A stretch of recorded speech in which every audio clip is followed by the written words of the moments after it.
Aujourd'hui, je vous parle du critère qui est souvent le plus sous-estimé par les acheteurs avant de commencer les visites, le choix du quartier.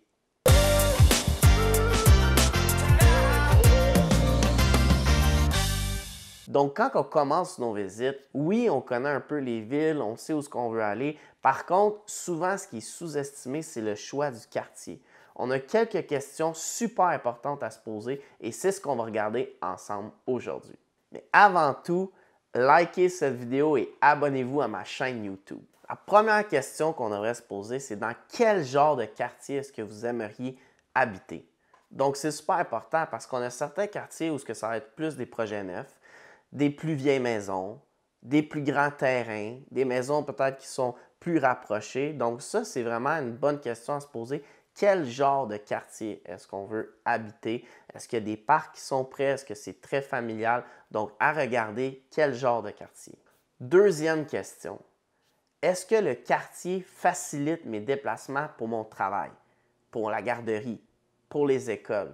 C'est souvent oublié par les acheteurs quand ils commencent à regarder, ils sont super excités, ils savent dans quelle ville ils veulent aller, quel genre de maison ils veulent, c'est quoi leur budget. Par contre, souvent, c'est très sous-estimé, c'est le voyagement entre soit votre travail, la garderie, comment ça se fait bien? Est-ce que je peux aller prendre l'autoroute facilement? Combien de temps ça va me prendre? C'est vraiment quelque chose, c'est donc un facteur que les gens peuvent par la suite mettre la propriété même en vente par rapport à ça. Donc, essayez de regarder les quartiers, vous dites combien de kilomètres est-ce que je pourrais de mon travail à la propriété, combien de kilomètres est-ce que je peux vraiment me permettre.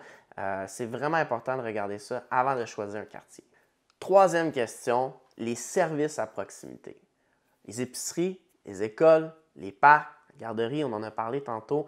Il faut regarder pour le futur. J'en parle souvent, l'immobilier, c'est un investissement qui va être long terme et qui va être vraiment votre meilleur investissement si vous le gardez longtemps. Donc, essayez de vous projeter dans le futur puis voir c'est quoi les services qui sont à proximité que j'ai besoin le plus souvent, mais également pour les années à venir. Donc, est-ce qu'il y a des écoles pour vos futurs enfants? Est-ce qu'il y a des garderies? Les épiceries, toutes ces choses-là, c'est vraiment important de regarder les services puisque vous avez vraiment besoin le plus souvent dans votre vie.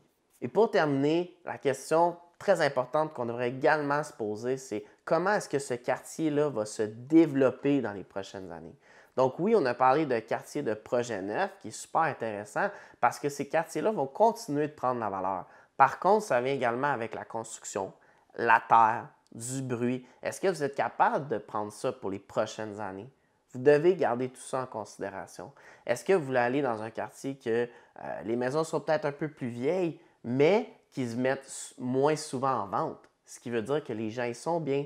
Est-ce que c'est un quartier familial? Est-ce qu'il y a des parcs proches? Donc, juste de voir comment ces quartiers-là peuvent se développer avec les années, c'est super important. Parce que, comme je disais, c'est un investissement à long terme. Donc, si vous avez des questions par rapport à certains quartiers sur la rive sud de Montréal, moi, ça va me faire vraiment plaisir de vous donner mon opinion, vous dire ce que moi j'en pense et voir aussi mes propres clients, comment ils ont aimé ces quartiers-là. Et si vous avez apprécié, partagez à quelqu'un, likez et abonnez-vous et on se dit à la prochaine.